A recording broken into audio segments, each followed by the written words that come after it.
നമസ്കാരം, എല്ലാവർക്കും പുതിയൊരു വീഡിയോയിലേക്ക് സ്വാഗതം. നമ്മൾ ഇന്ന് നോക്കാൻ പോകുന്ന വിഷയം എന്ന് പറയുന്നത് കഴിഞ്ഞ കുറച്ച് ദിവസങ്ങളായി പാർലമെന്റിൽ തീ പടർന്നുകൊണ്ടിരിക്കുന്ന ചില വിഷയങ്ങളാണ്. അതായത് രാഹുൽ ഗാന്ധി ഉന്നയിച്ചതുമായ ബന്ധപ്പെട്ടുള്ള ചില വിഷയങ്ങൾ നമ്മുടെ ഭരണപക്ഷത്തിന് മറുപടി പറയാൻ കഴിഞ്ഞില്ല. അതെന്താണ്, എങ്ങനെയാണ് എന്നൊക്കെ നമുക്കൊന്ന് പരിശോധിച്ച് നോക്കണം. അതെന്തുകൊണ്ട് അവർക്ക് മറുപടി പറയാൻ കഴിയുന്നില്ല, അവർ എന്തുകൊണ്ട് പ്രതിപക്ഷത്തെ പേടിക്കുന്നു, ഭയക്കുന്നു എന്നൊക്കെ നമുക്കൊന്ന് നോക്കണം തീർച്ചയായും. അപ്പോൾ പാർലമെന്റിൽ രാഹുൽ ഗാന്ധി ഉന്നയിച്ച വിഷയത്തിൽ എം നരവന എന്ന് പറയുന്ന ഒരു സൈനിക മേധാവിയുടെ ഒരു പുസ്തകവുമായി ബന്ധപ്പെട്ടുള്ള ചില കാര്യങ്ങളാണ്. ആ പുസ്തകത്തിൽ പ്രതിപാദിച്ചിരുന്ന ചില വിഷയങ്ങളുമായി ബന്ധപ്പെട്ടാണ് ഭരണപക്ഷത്തിന് മറുപടി പറയാൻ കഴിയാതിരുന്നതും പ്രധാനമന്ത്രി ഉൾപ്പെടെയുള്ളവർ, അമിത്ഷാ ഉൾപ്പെടെയുള്ളവർ രാഹുൽ ഗാന്ധിയുടെ വായടപ്പിച്ചതും പ്രസംഗം തടസ്സപ്പെടുത്തിയതുമെല്ലാം. അപ്പോൾ നരവനയുടെ പുസ്തകത്തിൽ എന്താണ് വെളിപ്പെടുത്തിയിരുന്നതെന്ന് നമുക്കൊന്ന് അറിയണ്ടേ? തീർച്ചയായും അറിഞ്ഞിരിക്കണം ഓരോ ഇന്ത്യൻ പൗരനും. ഈ വിഷയത്തിൽ ജനറൽ എം നരവനയുടെ പ്രസ്താവന എന്ന് പറയുന്നത് അങ്ങേയറ്റം പ്രാധാന്യമർഹിക്കുന്ന ഒരു വിഷയമാണ് ആ നരവനയുടെ പുസ്തകത്തിൽ പറയുന്നത്. അത് നമ്മൾ ഓരോരുത്തരും അതിൻ്റെതായ ഗൗരവത്തോടു കൂടി ചർച്ച ചെയ്യേണ്ട വിഷയവും കൂടിയാണ്. ചൈന പോലുള്ളൊരു വലിയ രാജ്യത്തെ രണ്ടാം ലോക ശക്തി എന്നൊക്കെയാണ് പറയുന്നത് ചൈന. അതുപോലൊരു സൈനിക ശക്തിയെ നേരിടാനുള്ള ഉത്തരവാദിത്തം ഒരു സൈനിക മേധാവിയെ ഏൽപ്പിച്ചു കൊടുത്തു പ്രധാനമന്ത്രി എന്നുള്ളതാണ് ഒരു ഗുരുതര വീഴ്ച എന്ന് പറയുന്നത്. അത് പാർലമെന്റിൽ ചർച്ച ചെയ്യാതെ അതിൽ നിന്ന് ഒളിച്ചോടുകയാണ് ഭരണപക്ഷം നടത്തിയിരിക്കുന്നത്. പാർലമെന്റിൽ അത് ചർച്ച ചെയ്യുന്നോ ഇല്ലയോ എന്നുള്ളത് മറ്റൊരു വിഷയം. എന്തായാലും നമുക്ക് ആ വിഷയത്തെക്കുറിച്ച് അറിഞ്ഞേ തീരൂ. ഈ വിഷയത്തിൽ കൃത്യമായി മറുപടി പറയാൻ കേന്ദ്ര സർക്കാരിന് ഉത്തരവാദിത്തമുണ്ട്. അല്ലെങ്കിൽ നിങ്ങൾ തീർച്ചയായും പാർലമെന്റിൽ പറയണം, അദ്ദേഹത്തിന്റെ പുസ്തകങ്ങൾ വെറുതെയാണ്, അദ്ദേഹം അതിൽ എഴുതിയിരിക്കുന്നത് മുഴുവൻ കള്ളത്തരമാണ് എന്ന് നിങ്ങൾ സധൈര്യം പറയേണ്ടിയിരിക്കുന്നു. നമ്മുടെ ഇന്ത്യൻ സർക്കാർ തന്നെയാണ് നിയമിച്ചിരിക്കുന്നത് എം നരവനയെ ഒരു സൈനിക മേധാവിയായി നിയമിച്ചത് ഇവിടുത്തെ സർക്കാർ തന്നെയാണ്. അതുപോലൊരു സൈനിക മേധാവി വിളിച്ചു പറയുന്നതെല്ലാം കള്ളമാണ്, പൊള്ളത്തരമാണ് എന്ന് പറയാൻ നിങ്ങൾക്ക് ധൈര്യമുണ്ടാവണം. ഇതിൽ സത്യം എന്താണെന്ന് അറിയാൻ ജനങ്ങൾക്ക് അവകാശമുണ്ട്. നരവന പറയുന്നതാണോ സത്യം, അതോ നരവന പറയുന്നത് കള്ളത്തരമാണോ എന്ന്, സർക്കാരിന്റെ വാദമാണോ ശരി എന്നറിയാൻ തീർച്ചയായും ജനങ്ങൾക്ക് അവകാശമില്ലേ? ഒരു അയൽ രാജ്യമായ ചൈന ഇന്ത്യ പോലുള്ള ഒരു രാജ്യത്തിന്റെ അതിർത്തി പ്രദേശങ്ങളിലേക്ക് മാർച്ച് ചെയ്ത് ഇന്ത്യയോട് അടുത്തുകൊണ്ടിരിക്കുമ്പോൾ ഇന്ത്യയിലെ ഭരണാധികാരികൾ ഉറങ്ങിക്കിടന്ന വിഷയം തീർച്ചയായും ജനങ്ങൾ അറിയേണ്ടതുണ്ട്. ഈ വിഷയം പാർലമെന്റിൽ ചർച്ച ചെയ്യുമോ ഇല്ലയോ എന്നുള്ളതല്ല വിഷയം. പക്ഷെ നരവന മുന്നോട്ട് വച്ചിരിക്കുന്ന ഈ ഗുരുതരമായ വിഷയം ഉണ്ടല്ലോ, അത് എന്താണെന്ന്, അതിന്റെ യഥാർത്ഥ സ്ഥിതി എന്താണെന്ന് നമുക്കറിയാൻ അവകാശമുണ്ട്. അതെന്താണെന്നാണ് രാജ്യം ഉറ്റുനോക്കിക്കൊണ്ടിരിക്കുന്നത്. പ്രധാനമന്ത്രി നരേന്ദ്രമോദി, പ്രതിരോധ മന്ത്രി രാജ്നാഥ് സിംഗ്, നമ്മുടെ ആഭ്യന്തരമന്ത്രിയായ അമിത്ഷാ, ഇവർ ഇതിന് കൃത്യമായും മറുപടി ജനങ്ങളോട് പറയാനുള്ള ബാധ്യസ്ഥത നിങ്ങൾക്കാണ്. തീർച്ചയായും അത് എത്രയും പെട്ടെന്ന് മറുപടി പറയുക തന്നെ വേണം. രാഹുൽ ഗാന്ധി ചോദിച്ച ചോദ്യങ്ങൾക്ക് കൃത്യമായും മറുപടി വേണ്ടതാണ്. 2019 മുതൽ 2022 വരെ ഇന്ത്യയുടെ കരസേനാ മേധാവിയായിരുന്നു നരവനെ എന്ന് പറയുന്ന സൈനിക മേധാവി. ഇവിടെ ഗാന്തൺ എന്ന പ്രദേശത്ത് 2020 ഒരു ഏറ്റുമുട്ടൽ നടന്നിട്ടുണ്ട്. ആ ഏറ്റുമുട്ടലിൽ 20ഓളം ഇന്ത്യൻ സൈനികരാണ് വീരമൃത്യു വരിച്ചത്. നമ്മളെല്ലാവരും അത് അറിഞ്ഞ തന്നെയാണ്, പലർക്കും ഓർമ്മയുണ്ടാവില്ല. എങ്കിൽ ഞാൻ ഓർമ്മിപ്പിക്കുന്ന ഒന്നുകൂടി, 2020 ഇന്ത്യയും ചൈനയുമായി ഒരു ഏറ്റുമുട്ടൽ നടന്നിട്ടുണ്ടായിരുന്നു. അതിൽ 20ഓളം ഇന്ത്യൻ സൈനികരാണ് വീരമൃത്യു വരിച്ചത്. അപ്പോൾ അത് സംബന്ധിച്ചുള്ള ചില വീഴ്ചകളായിരുന്നു നരവനെ ഈ പുസ്തകത്തിലൂടെ വെളിപ്പെടുത്തിയത്. ദി കാരവൻ എന്ന മാഗസിൻ ആ പുസ്തകത്തിലെ ചില വിവരങ്ങൾ കഴിഞ്ഞ ദിവസം പുറത്തുവിടുകയുണ്ടായി. ആ പരാമർശങ്ങളായിരുന്നു ലോക്സഭയുടെ മുന്നിൽ കൊണ്ടുവരാൻ കഴിഞ്ഞ ദിവസം രാഹുൽ ഗാന്ധി ശ്രമിച്ചത്. പക്ഷേ അതിനെതിരെ വലിയ എതിർപ്പായിരുന്നു പാർലമെന്റിൽ നടന്നത്. ആദ്യമായി ഈ എതിർപ്പുമായി വന്നത് ആരാണെന്ന് നമുക്കറിയാം. നമ്മുടെ രാജ്യസുരക്ഷാ മന്ത്രിയായ രാജ്നാഥ് സിംഗ് തന്നെയായിരുന്നു ആ എതിർപ്പുമായി വന്നയാൾ. അദ്ദേഹം പറഞ്ഞത് രാഹുൽ ഗാന്ധി ഉന്നയിക്കുന്ന വിഷയങ്ങൾ ഏത് പുസ്തകത്തിലാണ് പറഞ്ഞിട്ടുള്ളത്, ആ പുസ്തകം പ്രസിദ്ധീകരിച്ചിട്ടുണ്ടോ, പ്രസിദ്ധീകരിക്കാത്ത ഒരു പുസ്തകത്തിലെ വാചകങ്ങൾ പറഞ്ഞ് നിങ്ങൾ ലോക്സഭയെ തെറ്റിദ്ധരിക്കാൻ ശ്രമിപ്പിക്കരുത് എന്നാണ് അദ്ദേഹം രാഹുൽ ഗാന്ധിയോട് തട്ടിക്കയറിയത്. അതിനെ ശരിവെക്കുന്ന ഒരു റൂളിംഗ് തന്നെയാണ് സ്പീക്കർ നടത്തിയത്.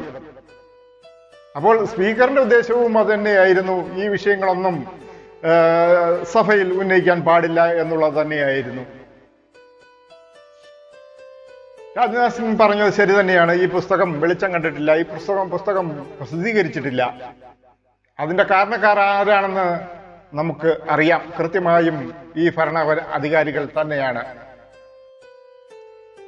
ഈ എം നരവനെ എന്ന് പറയുന്ന വ്യക്തി കരസേന മേധാവിയായിരുന്നു. കരസേന മേധാവിയായിരിക്കെ എന്തെങ്കിലും അദ്ദേഹം പറയുകയോ എഴുതുകയോ ചെയ്താൽ അത് പുറത്തു വിടുന്നതിന് മുമ്പ് തീർച്ചയായും അത് പ്രതിരോധ മന്ത്രാലയത്തിന്റെ അനുമതി തേടിയിരിക്കേണ്ടതാണ്. പ്രതിരോധ മന്ത്രാലയത്തിന്റെ അനുമതി കിട്ടിയെങ്കിൽ മാത്രമേ ഇതുപോലുള്ള പുസ്തകങ്ങൾ പ്രസിദ്ധീകരിക്കാനോ പുറത്തുവിടാനോ ജനങ്ങളെ അറിയിക്കാനോ സാധിക്കുകയുള്ളൂ. കാരണം സുരക്ഷാ വീഴ്ചയാണ്. എന്തുകൊണ്ടെന്നാൽ സൈനികമായ ചില വിഷയങ്ങൾ ജനങ്ങൾ അറിയാൻ പാടില്ല എന്നുള്ളതാണ് അവിടുത്തെ ഒരു സുരക്ഷാ വീഴ്ച എന്ന് പറയുന്നത്. അതുകൊണ്ട് തന്നെ ആ സമയത്ത് ആ പുസ്തകം പ്രസിദ്ധീകരിക്കാൻ അനുവദിച്ചിരുന്നില്ല.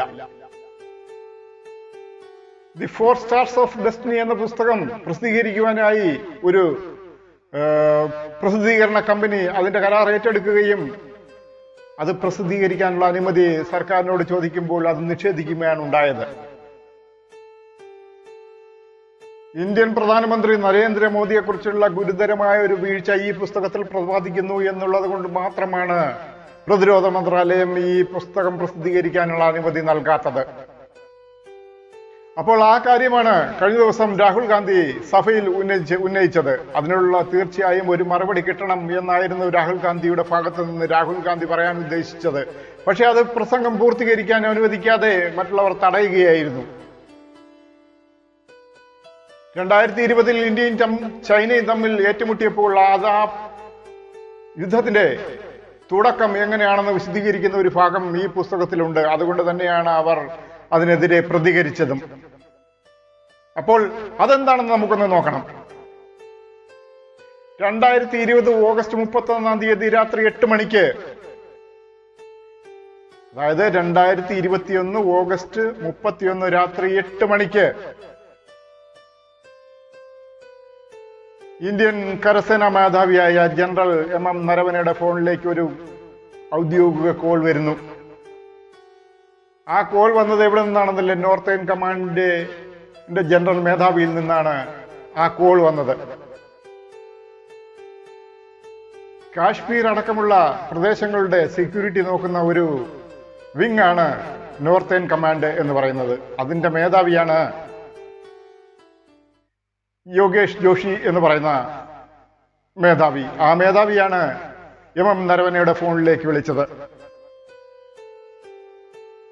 എന്തിനായിരുന്നു എന്നല്ലേ? വിളിച്ചു പറഞ്ഞത് ഇങ്ങനെയായിരുന്നു: ഇന്ത്യയുടെ അതിർത്തിയെ ലക്ഷ്യം വെച്ചുകൊണ്ട് ചൈനയുടെ ടാങ്കുകൾ വന്നുകൊണ്ടിരിക്കുകയാണ് എന്ന്. അങ്ങനെയാണ് സെക്യൂരിറ്റി ഓഫീസർ, സെക്യൂരിറ്റി കമാൻഡ് വിങ്ങിന്റെ ജനറലായ യോഗേഷ് ജോഷി പറഞ്ഞത്. എത്രയും പെട്ടെന്നാണ് നമ്മൾ തീരുമാനമെടുക്കേണ്ടത്. എന്ത് ചെയ്യണം? നിങ്ങളുടെ അഭിപ്രായത്തിനനുസരിച്ച് മാത്രമേ മുന്നോട്ട് നീങ്ങാൻ പറ്റുകയുള്ളൂ. ഇതിൽ എത്രയും പെട്ടെന്നൊരു തീരുമാനം എടുക്കേണ്ടതാണ് എന്ന് അദ്ദേഹം ഫോണിലൂടെ അദ്ദേഹത്തെ അറിയിച്ചു.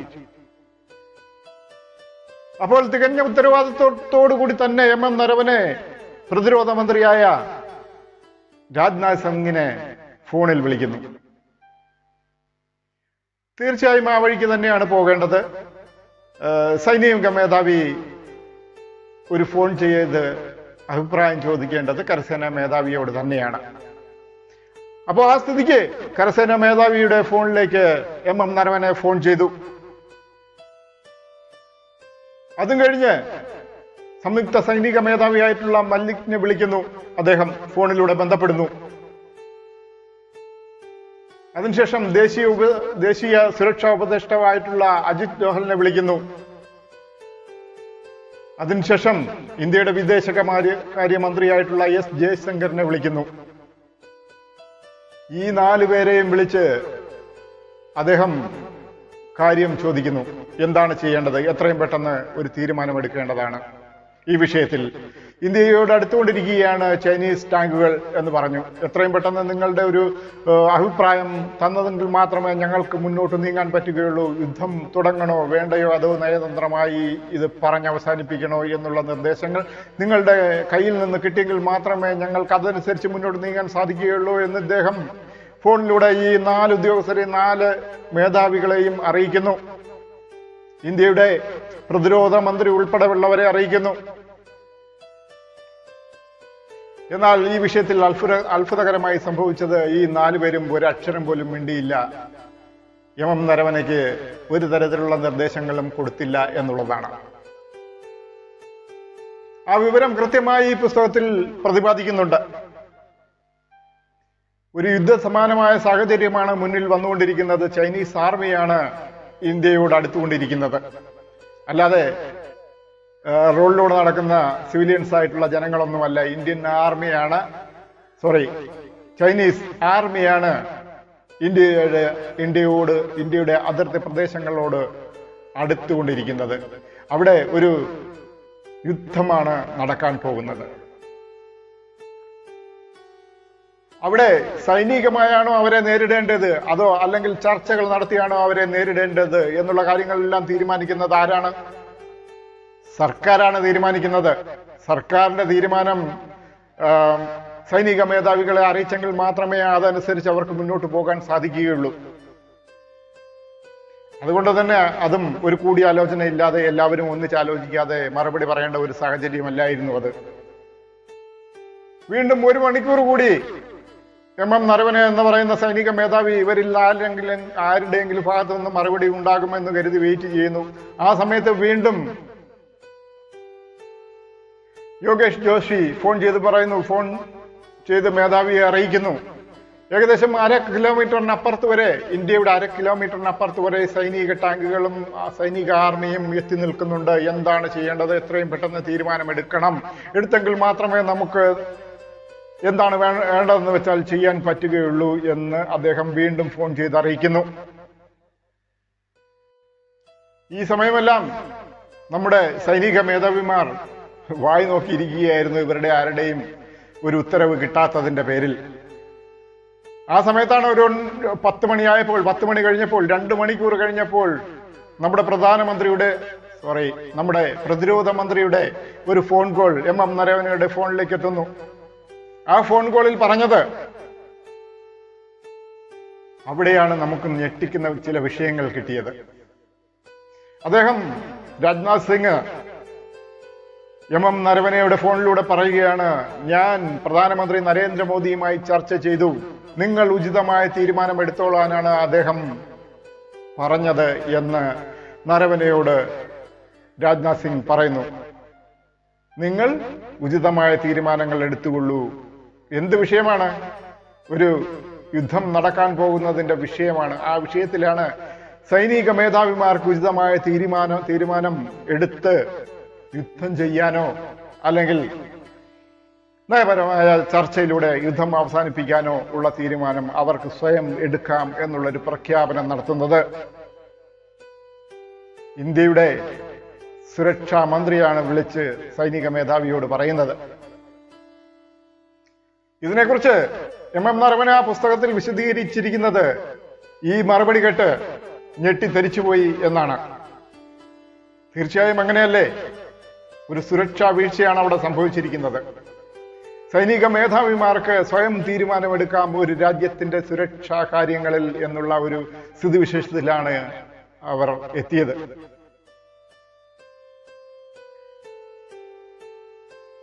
ചൈനയുമായി ഒരു യുദ്ധം ചെയ്യണോ വേണ്ട എന്നുള്ള തീരുമാനമെടുക്കാൻ അങ്ങനെയുള്ള ഒരു തീരുമാനം വെറും ഒരു സൈനിക മേധാവിയായ എം നരവനയിൽ നിക്ഷിപ്തമായിരിക്കുകയാണ്.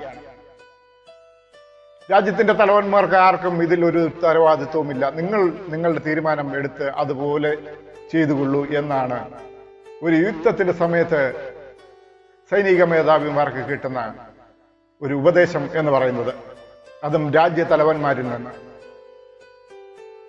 അങ്ങനെ ഒരു സാഹചര്യത്തിൽ തീരുമാനമെടുക്കേണ്ട ഇന്ത്യ യുദ്ധത്തിലേക്ക് പോകണോ എന്നോ വേണ്ടയോ എന്ന് തീരുമാനിക്കുന്നതിനുള്ള അധികാരം ഒരു സൈനിക മേധാവിയുടെ മേൽ നിക്ഷിപ്തമാക്കുക എന്ന് പറയുന്നത് ഒരു പ്രധാനമന്ത്രിക്കോ അല്ലെങ്കിൽ രാജ്യത്തിന്റെ സുരക്ഷാ മന്ത്രിക്കോ ചേർന്നതാണോ? ഇതൊരു വൻ സുരക്ഷയല്ലേ, വൻ സുരക്ഷാ വീഴ്ചയല്ലേ രാജ്യത്തിന്റെ? അന്ന് 40ഓളം സൈനികരാണ് മരണപ്പെട്ടത്, വീരമൃത്യു വരിച്ചത്. നിങ്ങൾ ഓർക്കണം. ഇതിൽ നമ്മൾ മനസ്സിലാക്കേണ്ടത്, ഇന്ത്യ എന്ന് പറയുന്നത് ഒരു ജനാധിപത്യ രാജ്യമാണ്. ഈ ജനാധിപത്യ രാജ്യത്തിൽ യുദ്ധം തുടങ്ങണോ വേണ്ടയോ എന്ന് തീരുമാനിക്കേണ്ടത് ഒരു സൈനിക മേധാവിയല്ല. എന്താ, സൈനിക മേധാവിമാർ ഭരിക്കുന്ന പോലുള്ള പാകിസ്ഥാൻ പോലുള്ള രാജ്യമാണോ ഇന്ത്യ? അവർക്ക് തീരുമാനമെടുക്കാൻ? ഇന്ത്യയിൽ ജനങ്ങളാൽ ഭരിക്കപ്പെടുന്ന ഒരു രാജ്യമാണ് ഇന്ത്യ. ആ രാജ്യത്തെ ജനങ്ങൾ തെരഞ്ഞെടുത്ത ഒരു മേധാവിയുണ്ട്, ഒരു പ്രധാനമന്ത്രിയുണ്ട്, അതുപോലെ മറ്റുള്ള രാഷ്ട്രീയ നേതാക്കന്മാരെല്ലാവരും ഉണ്ട്. എല്ലാവരും കൂടി ആലോചിച്ച് വേണം ഇങ്ങനെയുള്ള തീരുമാനങ്ങൾ എടുക്കാൻ. പ്രധാനമന്ത്രിക്ക് അതിൽ തീരുമാനമെടുക്കാം. തന്റെ തീരുമാനം പ്രതിരോധ മന്ത്രിയെ അറിയിക്കാം. ഇവരെല്ലാവരും കൂടി ആലോചിച്ച് വേണം ഒരു തീരുമാനമെടുക്കാനുള്ളത്. അതാണ് ജനാധിപത്യ രാജ്യത്ത് സംഭവിക്കേണ്ടത്. ആ തീരുമാനത്തെയാണ് ഒരു സൈനിക മേധാവിയുടെ മുകളിൽ നിക്ഷിപ്തമാക്കിയിരിക്കുന്നത്. അതൊരു ഗുരുതരമായ വീഴ്ച തന്നെയാണ്. ഇന്ത്യയെ പോലൊരു ജനാധിപത്യ രാജ്യം യുദ്ധം ചെയ്യണോ വേണ്ടയോ എന്ന് തീരുമാനിക്കാനുള്ള ഒരു ക്യാബിനറ്റ് തന്നെ നമ്മുടെ സർക്കാരിനുണ്ട്. അങ്ങനെയുള്ള സ്ഥിതിക്കാണ് ഇങ്ങനെ ഒരു തീരുമാനം വന്നിരിക്കുന്നത്. ക്യാബിനറ്റ് കമ്മിറ്റി ഓൺ സെക്യൂരിറ്റി എന്നാണ് ആ കമ്മിറ്റിയുടെ പേര്. അവർക്ക് പോലും ഇതിൽ ഒരു അഭിപ്രായം പറയാനില്ലായിരുന്നു. നമ്മുടെ രാജ്യത്തെ ഏറ്റവും ഒടുവിൽ നടന്നല്ലോ ഓപ്പറേഷൻ സിന്ദൂർ എന്ന് പറയുന്നത്. അതുപോലും ഈ ക്യാബിനറ്റ് സെക്യൂരിറ്റി ഓൺ കമ്മിറ്റിയുമായി കൂടി ആലോചിച്ചുകൊണ്ടായിരുന്നു. അതും അവർ നടത്തിയിരുന്നു.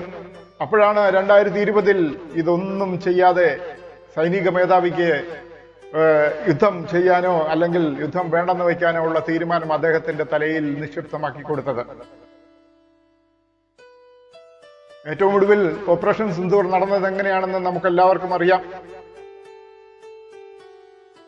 അപ്പോൾ ഈ ലോകത്തിന്റെ രണ്ടാമത്തെ സൈനിക ശക്തിയായ ചൈന ഇന്ത്യയുടെ അതിർത്തി പ്രദേശത്തേക്ക് ടാങ്കറുകളുമായി മാർച്ച് വന്നുകൊണ്ടിരിക്കുമ്പോൾ നിങ്ങൾ ഉചിതമായ തീരുമാനം എടുത്തുകൊള്ളൂ എന്നാണ് പ്രധാനമന്ത്രി നരേന്ദ്രമോദി രാജ്നാഥ് സിംഗിനോട് പറഞ്ഞത്.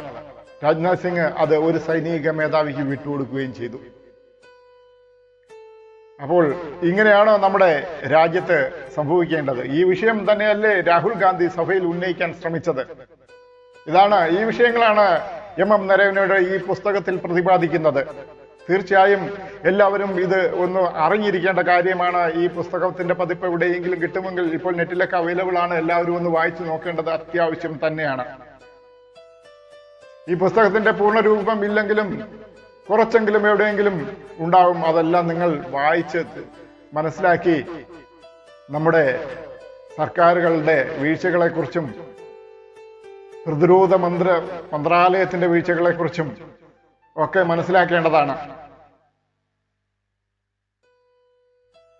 ഞാൻ മുൻപ് പറഞ്ഞ പോലെ പാകിസ്ഥാനോ ബംഗ്ലാദേശോ ഒന്നുമല്ല ചൈന.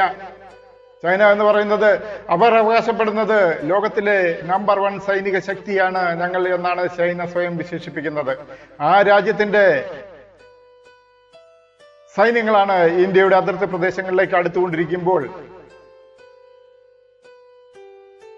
ഇങ്ങനെ ഒരു ലോകത്തിലെ നമ്പർ 1 സൈനിക ശക്തിയുമായി യുദ്ധത്തിൽ ഏർപ്പെടണോ വേണ്ടയോ എന്ന് തീരുമാനിക്കാനുള്ള അധികാരം വെറും ഒരു സൈനിക മേധാവിയുടെ മുകളിൽ വിട്ടുകൊടുക്കുന്നത് ആരാണ്? നമ്മുടെ നരേന്ദ്രമോദി പ്രധാനമന്ത്രി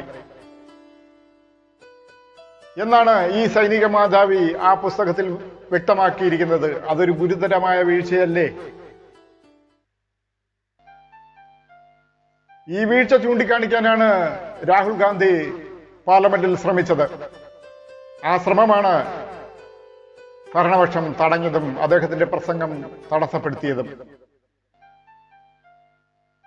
രാഹുൽ ഗാന്ധിയുടെ പ്രസംഗത്തിനെതിരെ ഒരു ക്രമസമാധാന പ്രശ്നം പറഞ്ഞ് ഓടി ഒളിക്കാനാണ് BJP സർക്കാർ ശ്രമിച്ചത്. തങ്ങളുടെ മുഖം മൂടി ഇതാ വലിച്ചു കീറാൻ പോകുന്നു എന്ന് ബോധ്യപ്പെട്ട BJP നേതാക്കൾ അമിത്ഷാ ഉൾപ്പെടെ പരിഭ്രാന്തരായി രാഹുൽ ഗാന്ധിയുടെ പ്രസംഗം തുടങ്ങിയപ്പോൾ തന്നെ, നരവനയുടെ പുസ്തകം ഉയർത്തിക്കാട്ടിയപ്പോൾ തന്നെ അവരെല്ലാവരും ഔട്ട് ഓഫ് കൺട്രോളായി. അങ്ങനെ ഈ പുസ്തകത്തിൽ പ്രതിപാദിക്കുന്ന കാര്യങ്ങൾ പാർലമെന്റിൽ പറയാൻ അനുവദിച്ചില്ല എന്നുള്ളതാണ് കഴിഞ്ഞ ദിവസം നമ്മുടെ പാർലമെന്റിൽ നടന്ന ചില കാര്യങ്ങൾ. നമുക്കറിയാം, 2014 നരേന്ദ്രമോദി സർക്കാർ, BJP സർക്കാർ അധികാരത്തിൽ വന്നതിന് ശേഷം രാജ്യസ്നേഹം, ദേശസ്നേഹം എന്നൊക്കെ പറഞ്ഞ് വലിയ തരത്തിൽ ഊതി വീർപ്പിക്കാനാണ് ഈ ഒരു സംഭവം ഊതി വീർപ്പിച്ച് വലുതാക്കി ജനങ്ങളുടെ ഇടയിലേക്ക് ഇറങ്ങിച്ചെല്ലാനാണ് BJP സർക്കാർ ശ്രമിച്ചത്. ദേശസ്നേഹം, രാജ്യസ്നേഹം, ഇതൊക്കെ. ഇപ്പോൾ നമുക്ക് സൈന്യത്തെ വിമർശിക്കാൻ പാടില്ല, ഏതെങ്കിലും തരത്തിലുള്ള സൈനിക വീഴ്ചയെ വിമർശിക്കാൻ പാടില്ല, ഒരു സെക്യൂരിറ്റി വീഴ്ചയെ വിമർശിക്കാൻ പാടില്ല, നമ്മുടെ രാജ്യത്തിനെതിരെയുള്ള ഏതെങ്കിലും ഒരു ഇന്റലിജൻസ് വീഴ്ചയെ നമ്മൾ വിമർശിക്കാൻ പാടില്ല. അങ്ങനെ വിമർശിക്കുകയാണെങ്കിൽ നിങ്ങൾ ആ നിമിഷം രാജ്യദ്രോഹിയായി മാറും. അല്ലെങ്കിൽ നിങ്ങളുടെ മേൽ രാജ്യദ്രോഹ കുറ്റം ചുമത്തപ്പെടും. അത് തീർച്ചയാണ്. ഇത്തരത്തിലുള്ള ദേശഭക്തി വികാരത്തെ വോട്ടാക്കി മാറ്റാനാണ് BJP അന്നോളം ഇന്നോളം ശ്രമിച്ചിട്ടുള്ളത് എന്നുള്ള ആരോപണം കോൺഗ്രസ് പാർട്ടികൾക്കും മറ്റുള്ള ദേശീയ പാർട്ടികൾക്കുമൊക്കെ ഉണ്ട്. പുൽവാമ അറ്റാക്ക് നമുക്ക് ഓർമ്മയുണ്ടാകുമല്ലോ. പുൽവാമ അറ്റാക്കിൽ എന്താണ് സംഭവിച്ചത്? 2019 കുറച്ച് സൈനികരെ പുൽവാമയിലേക്ക് വിട്ടപ്പോൾ സൈനികർ റോഡ് മാർഗം വിടരുത്, അവർക്ക് എയർക്രാഫ്റ്റ് കൊടുക്കണമെന്ന് നമ്മുടെ അന്ന് സത്യവാൻ മാലിക് പ്രതിരോധ മന്ത്രാലയത്തിനോട് പറഞ്ഞിരുന്നു, ഈ CRPF ജവാന്മാര് റോഡിലൂടെ വിടരുത്, അവർക്ക് എയർക്രാഫ്റ്റ് കൊടുക്കണം, ഒരു ടെററിസ്റ്റ് അറ്റാക്ക് ഉണ്ടാകാൻ സാധ്യതയുണ്ട് എന്ന് സത്യവാൻ മാലിക് പ്രതിരോധ മന്ത്രാലയത്തോട് പറഞ്ഞിരുന്നു. പക്ഷേ പ്രതിരോധ മന്ത്രാലയം അതിന് പുല്ലുവിലയാണ് കൽപ്പിച്ചത്. അവർ റോഡിലൂടെ ഈ സൈനികരെ, ഈ CRPF ജവാന്മാരെ നടത്തി വിട്ടു. അന്ന് നിർഭാഗ്യവശാൽ ഒരു ടെററിസ്റ്റ് അറ്റാക്ക് ഉണ്ടായി. അതിൽ നമ്മുടെ 40 CRPF ജവാന്മാർ വീരമൃത്യു വരിക്കുന്നു. ആ നിമിഷം തന്നെ ഗവർണർ സത്യവാൻ മാലിക് പ്രതിരോധ മന്ത്രാലയത്തിന് ഫോൺ ചെയ്ത് പറയുകയുണ്ടായി. ആ നിമിഷം തന്നെ സത്യവാൻ മാലിക് പ്രധാനമന്ത്രി നരേന്ദ്രമോദിക്ക് ഫോൺ ചെയ്ത് പറയുന്നു, നമ്മുടെ വീഴ്ച ഇതാണ്, പ്രതിരോധ മന്ത്രാലയത്തിനോട് ഞാൻ ആവശ്യപ്പെട്ടിരുന്നു എയർക്രാഫ്റ്റ് കൊടുക്കുവാനായി, പക്ഷേ അത് അവർ കൂട്ടാക്കിയില്ല. അപ്പോൾ നമ്മുടെ വീഴ്ച ഇതാണ് എന്ന് അദ്ദേഹം പ്രധാനമന്ത്രി നരേന്ദ്രമോദിയെ ഫോൺ ചെയ്ത് അറിയിച്ചപ്പോൾ പ്രധാനമന്ത്രി നരേന്ദ്രമോദി എന്താണ് അദ്ദേഹത്തോട് പറഞ്ഞത്? ബി ക്വയറ്റ്, ഇതേക്കുറിച്ച് ഒരക്ഷരം സംസാരിക്കേണ്ട എന്നാണ് പറഞ്ഞത്. ഇത് ഗവർണർ സത്യവാൻ മാലിക് തന്നെ നേരിട്ട് വന്ന് മാധ്യമങ്ങളുടെ മുമ്പിൽ വെളിപ്പെടുത്തിയ കാര്യമാണ്. നമ്മളെല്ലാവരും അറിഞ്ഞിട്ടുണ്ടാവും അത്. പക്ഷേ പിന്നീട് നടന്നതെല്ലാം രാഷ്ട്രീയപരമായ കളികൾ തന്നെയായിരുന്നു. 2019 പുൽവാമ അറ്റാക്ക് രാഷ്ട്രീയപരമായി ഉപയോഗിച്ച് അത് വോട്ടാക്കി മാറ്റാൻ ശ്രമിച്ചതാണ് BJP. അതിനുശേഷം ബാലക്കോട്ട എന്ന് പറയുന്ന സ്ഥലത്ത് ഇന്ത്യൻ ആർമി അറ്റാക്ക് ചെയ്യുകയുണ്ടായി. അതിനുശേഷം പ്രധാനമന്ത്രി മോദി ഈ അറ്റാക്കിനെ കുറിച്ച് പറഞ്ഞുകൊണ്ടാണ്, ബീഹാറിലേക്ക് പോയി പറഞ്ഞുകൊണ്ടാണ് ആ ഒരു ദേശഭക്തി വികാരത്തെ വോട്ടാക്കി മാറ്റിയത്. 2019 അങ്ങനെയാണ് ഒരു വിജയം കൈവരിക്കുന്നത്.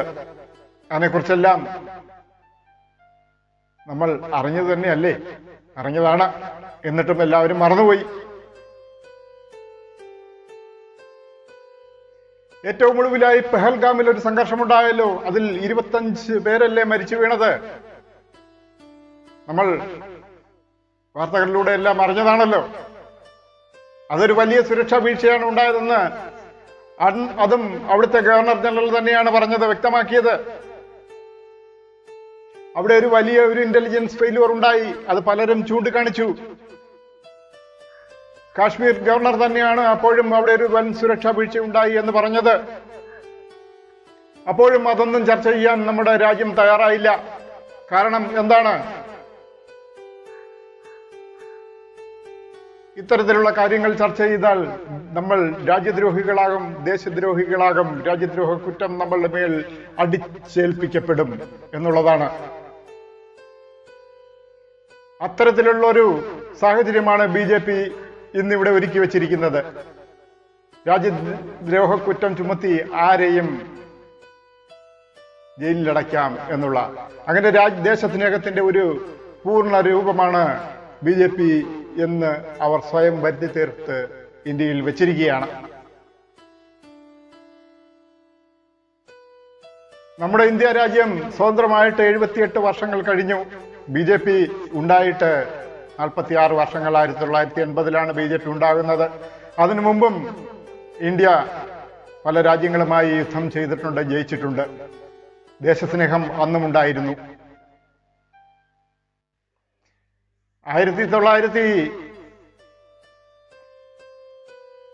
പ്രിയപ്പെട്ട സുഹൃത്തുക്കളെ, 1947-ൽ ഇന്ത്യ സ്വാതന്ത്ര്യം കിട്ടുമ്പോൾ BJP എന്നൊരു പാർട്ടി ഇല്ലായിരുന്നു.